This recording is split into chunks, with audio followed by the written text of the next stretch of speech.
The name was still hanging in the air when the screaming started. Not from Naomi. She stood perfectly still at the altar, the old document trembling only slightly in her hands, having just said the one thing that turned 200 guests into witnesses. The screaming came from somewhere in the middle of the hall, a woman who understood what the name meant before anyone else did, and then it spread, chair by chair, gasp by gasp, until the whole beautiful room was a wall of noise. Because Naomi had not named David. She had named the man beside Ro. The man Ro had raised. Kong Min-jae. Every head turned to the man who had stood at Ro's right hand for 20 years. Kong Min-jae did not run. He did not deny it. He did the one thing that frightened Naomi more than any denial could have. He smiled, slow and cold, like a man who had been waiting a very long time for a reason to stop pretending. "Well," he said quietly, straightening the cuff of his slate-gray suit. "That is a name I have not heard spoken aloud in a while." Master Ro Gwang-suk looked at the man he had raised like a son, and for the first time in his long, ruthless life, the old man had no move to make. "Min-jae," he said, and his voice cracked in a way no one in that room had ever heard. "What is this?" "This," Min-jae answered, "is 20 years, old man. 20 years of cleaning your messes and burying your bodies and watching you promise me everything while you groomed a boy in a burgundy suit to take my place." His eyes flicked to David, contemptuous. David understood, then, exactly what he had been. Not Ro's chosen heir.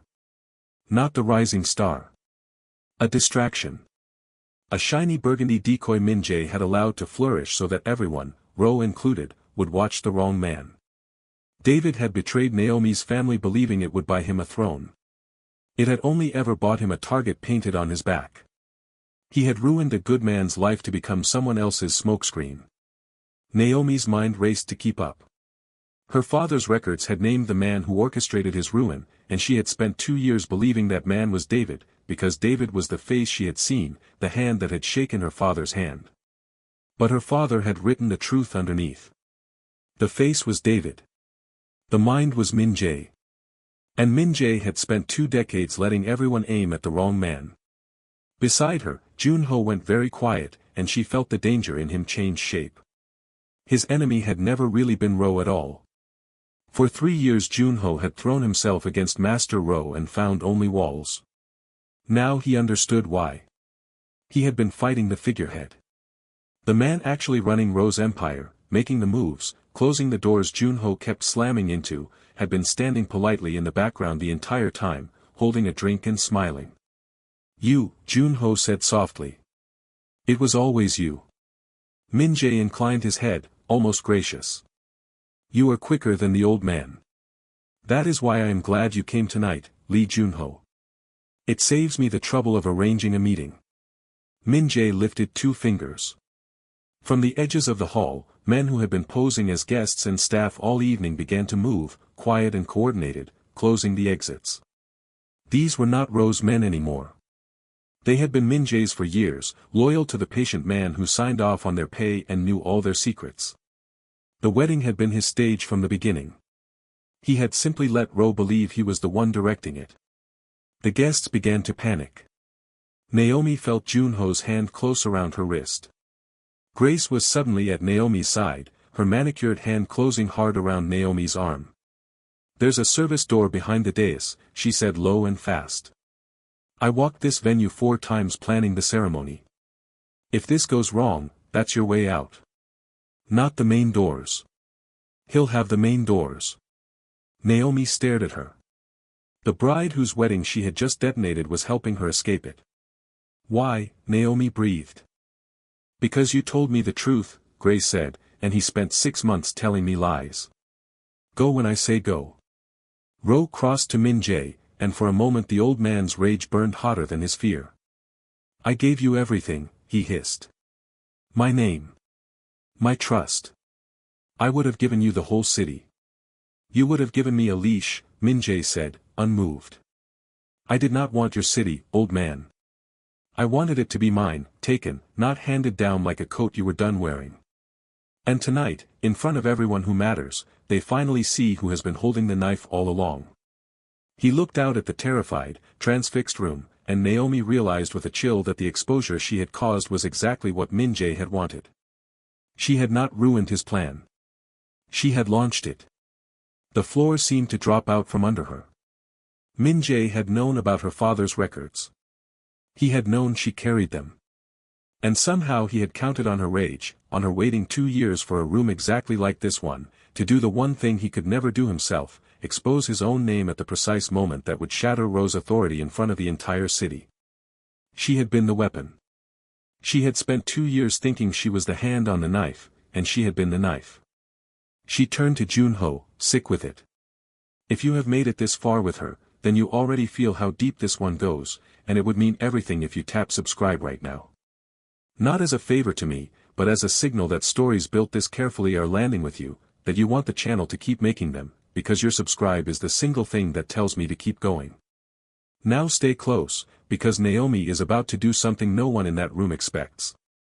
Junho took her by the shoulders, and his voice cut through the noise and the panic and the guilt. Look at me. He used your grief. Yes. But he made one mistake. His eyes burned into hers. He assumed you would break when you found out. He built his whole night on you being a weapon that couldn't think. Prove him wrong. Right now. And something in Naomi, something that had been on its knees for 2 years, stood up. She was done being used by clever men. All of them. David, Min-jae, even, in his way, the man holding her now. This ended tonight, on her terms. Naomi stepped forward and raised the document over her head, and her voice rang out clear enough to freeze the whole room. This is not the only copy. Min-jae's smile faltered, just slightly. You wanted my father's records read out to bring the old man down, she called, turning slowly so every guest could see her face. You used me for that. Fine. It's done. But you forgot something, Kang Min-jae. My father did not just write down who ruined him. He wrote down everything. Every account. Every buried body. Every man in this room you have ever paid, threatened, or owned. And copies of all of it are sitting with 3 separate people who release everything the moment I don't call them by midnight. It was a bluff. Mostly. There was one more copy. Her sister had it. But 3 separate people and a midnight deadline, that was invention, spun out of pure nerve on an altar surrounded by armed men. And Naomi watched it work. She watched Kang Min-jae, the man who had planned 20 years down to the second, recalculate in real time, because for the first time all night someone had introduced a variable he did not own. You're lying, he said. Maybe, Naomi said. Are you willing to bet this whole room on it? And the room began to move. Because every powerful person in that hall had just been told that a dead man's ledger held their names, and that it dropped at midnight unless one woman in an emerald gown was alive and free to make a phone call. Suddenly Min-jae's men at the doors were not a threat to Naomi. They were a threat to everyone's secrets.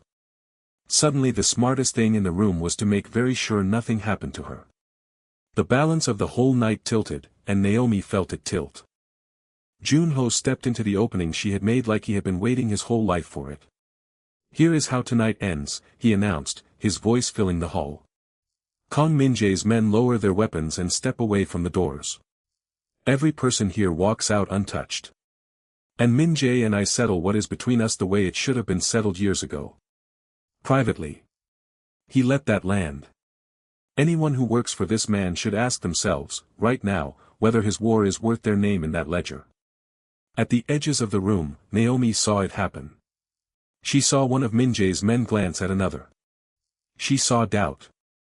The man at the nearest door lowered his eyes, and his hand fell away from his jacket. It was small. It was one man. But in a room where loyalty was the only currency, one man breaking was an avalanche starting. Min-jae saw it too. His carefully built machine, the thing he had spent 20 patient years assembling, was developing hairline fractures in front of the entire city, and the woman he had used as a fuse was the one holding the hammer now. For the first time, Kang Min-jae looked less like a mastermind and more like a man running out of room. So he did the thing cornered men do. He drew a gun. The room screamed and scattered. But he did not point it at Junho, and he did not point it at Ro. He pointed it at Naomi, because Naomi was the ledger, Naomi was the midnight phone call, Naomi was the one variable whose death might still salvage his 20 years. Nobody moves, Min-jae said, very calm again now, the way only truly dangerous men get calm with a weapon in their hand. The girl comes with me. She makes her midnight call from a room I control. And then we will all find out how honest her father really was. Jun-ho moved without thinking, and put his body between the gun and Naomi. There was nothing calculated in it. For a man whose entire life was calculation, that was the most dangerous truth of the night, more dangerous than any weapon, that he had stopped weighing the cost of her and simply stepped in front of the bullet. You want her, he said quietly, you go through me. And every man in this room knows what happens to the last person who tried. Behind him, Naomi's hand found the back of his jacket and gripped it, and her heart was pounding at some impossible number she didn't bother to count. Across the chaos, Grace caught Naomi's eye and gave the nod. The service door behind the dais stood a few feet away, half hidden by a swag of white roses. In the screaming and the scattering, no one was watching it. Grace had known. The bride had planned her own wedding down to the escape routes, and now she was spending that knowledge to save the woman who had ended it. Naomi's pulse thundered. There was a gun on her and a wall of Jun-ho in front of her and one door, and a heartbeat to decide. Then the old man moved. Master Ro Gwang-suk, betrayed and finished and past caring, threw himself at the man he had raised. There was no strategy in it, only 20 years of love turned to fury, and it was the last thing Min-jae expected. The two men crashed together, the gun swinging wide, and for one splintered second every eye in the room went to the grappling figures at the altar. 1 second. It was all Jun-ho needed. Now, Jun-ho breathed, and pulled her. They went for the service door in the swag of roses, Naomi's gown snagging, his hand crushing hers, and Grace held it open just wide enough and then shoved it shut behind them. The screaming and the crash of bodies dropped to a muffled roar. And Naomi Bello, who had walked into this building to watch her ex get married, ran out the back of it for her life, hand in hand with the most dangerous man in the city. They stopped in the cold concrete stairwell, chests heaving, the muffled thump of catastrophe bleeding through the wall. For a moment neither of them spoke. Her updo had come half loose, dark coils falling around her face. His bow tie hung open. They stood inches apart in the hard industrial light, and 2 years of careful distance had nowhere left to hide. You stepped in front of a gun for me, she said. I did. That wasn't a message, Jun-ho. That wasn't strategy. No, he admitted, and the word cost him something.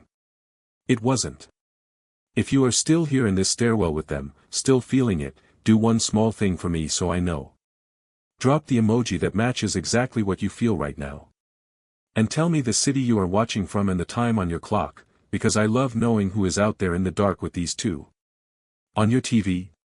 Tap that like so I know you are in the room. Now hold your breath, because they are not out of this yet.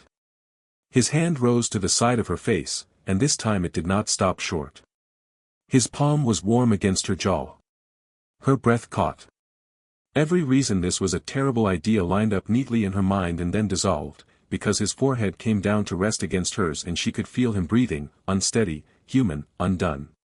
The most controlled man she had ever known, coming apart in a stairwell because of her. We should not do this, she whispered.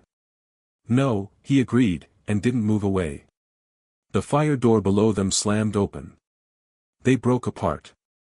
Footsteps on concrete, fast and heavy, more than one man, echoing up the stairwell. Min-jae had not waited to see how his war with Ro ended. He had sent men after the only thing that mattered, the woman with the ledger. Jun-ho pushed Naomi behind him and pulled something dark and compact from beneath his jacket, and his face changed back into the cold, still mask she knew, the one he wore when he was about to hurt someone. Stairs up, he said. The roof. Go. I'll be right behind you. I'm not leaving you. Naomi. A muscle worked in his jaw. For once, do as you're told. I have every intention of surviving this so I can finish that sentence I didn't finish downstairs. She ran. She hated herself for it with every step, but she ran, up the cold stairs, her gown clutched in one fist, her heart in her throat, the sounds of the first impact behind her, a grunt, a crash, the terrible music of Junho doing what Junho did. She did not look back. Looking back would have stopped her, and stopping would have gotten them both killed. She burst through the door at the top into cold night air. The night air hit her like cold water.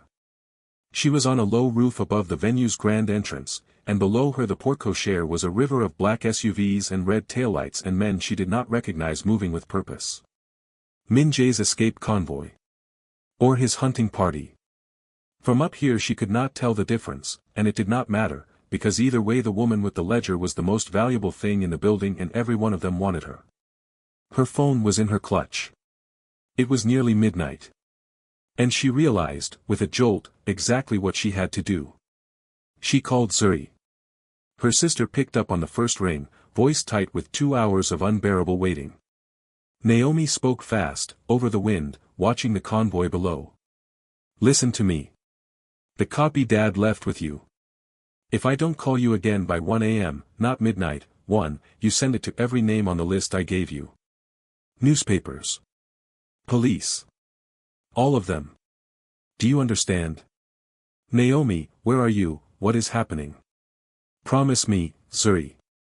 A shaking breath. I promise. Come home. Please come home. Below her, the convoy stirred. Doors opened. Men climbed in.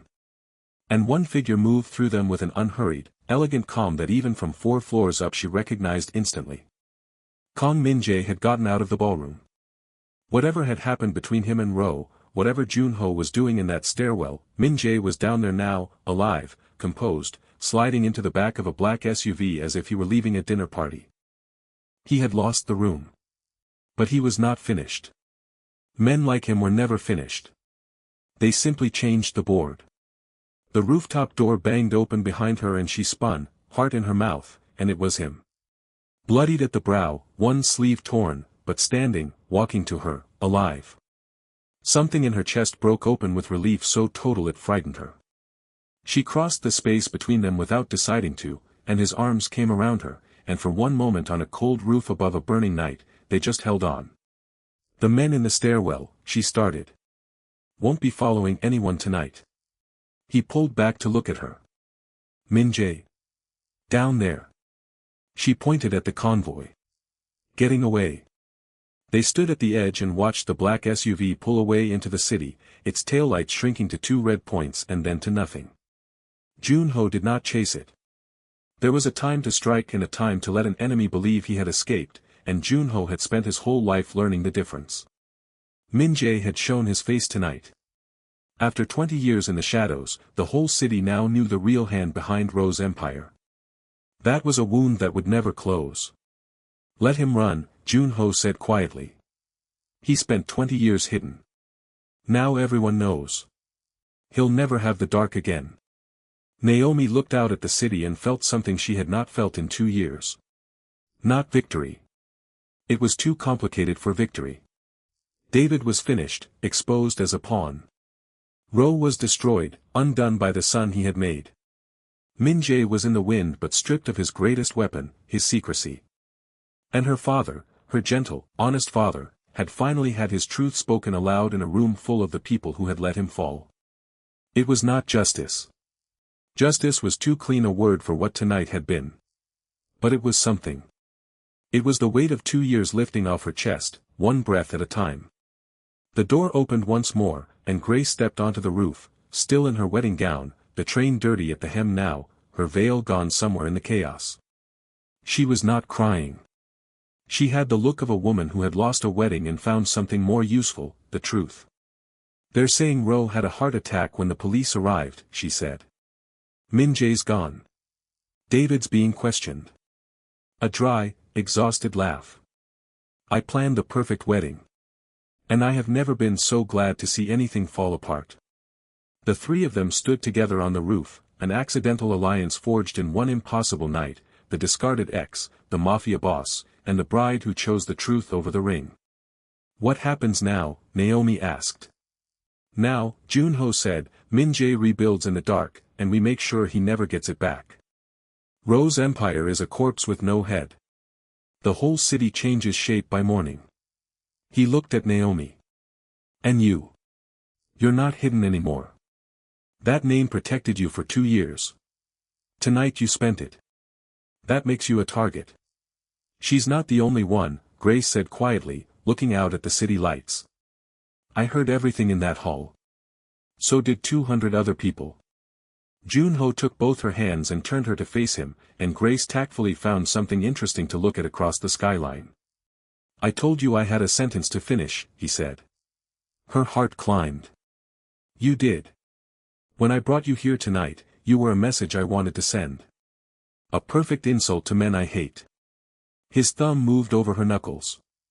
Somewhere between that ballroom and this roof, you stopped being anything I could use. I don't want you as a weapon, Naomi. I want you at that table beside me because I would burn this whole city down before I let anyone take you off it. Naomi looked up at him, at the blood on his brow and the wreckage of his perfect suit and the raw honesty in eyes that never gave anything away, and she stopped running from the one thing she had been most afraid of. I came into your world to use you, she said. I spent 2 years lying to you with my silence. And somewhere in that ballroom tonight, I stopped being able to lie to myself. She stepped closer. I don't want the dark anymore, Junho. I want the table. I want you. And on a cold rooftop above the ruins of her enemy's wedding, with the city she had just reshaped glittering below them, Lee Junho kissed her.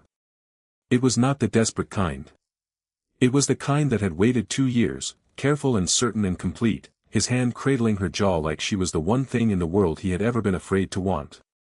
Naomi's hand found his chest and felt his heart going as hard and fast as her own, and she thought, distantly, that his pulse had to be over 140, and that for once she did not mind counting.